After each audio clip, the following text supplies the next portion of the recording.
In today's video, I'm going to teach you how to prevent DDoS attacks with Cloudflare. We'll walk through your Cloudflare dashboard to make sure your traffic is actually protected, then turn on two built-in defenses that stop most malicious floods before they ever reach your server. Start by signing into your Cloudflare dashboard.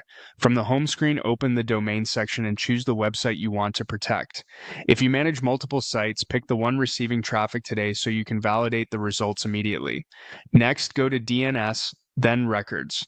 Here's the most important foundation. Make sure your web-facing records are proxied through Cloudflare. In the table, look for the cloud icon in the proxy status column. If it's gray, click it to turn it orange. Orange means requests go through Cloudflare's network, where filtering and rate limiting can happen.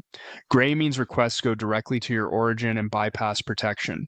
Generally, you'll want AAA and CNAME records for your root domain, and common host names like DDOS set to orange.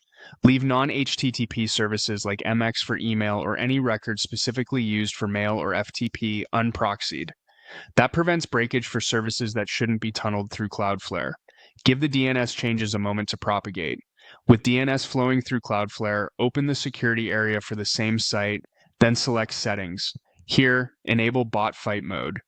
This feature challenges and throttles known malicious automation using threat intelligence and lightweight detections, reducing the volume of junk requests your application has to handle. If your site depends on good bots, such as uptime monitors, keep an eye on your analytics after enabling it to confirm legitimate automation continues to work as expected. Just below, turn on HTTP DDoS attack protection. This activates Cloudflare's adaptive mitigation at the application layer, automatically identifying spikes, patterns, and attack signatures and responding in real time. The default settings are a great starting point for most sites, and protection engages globally without you having to tune per region rules. Once these options are on, test your site in a new browser tab. It should load normally, but now all eligible traffic is inspected and filtered at the edge.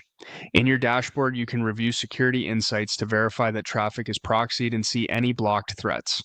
That's it. By proxying your DNS records and enabling bot fight mode and HTTP DDoS attack protection, you've added strong, always-on safeguards without changing your application code or server configuration.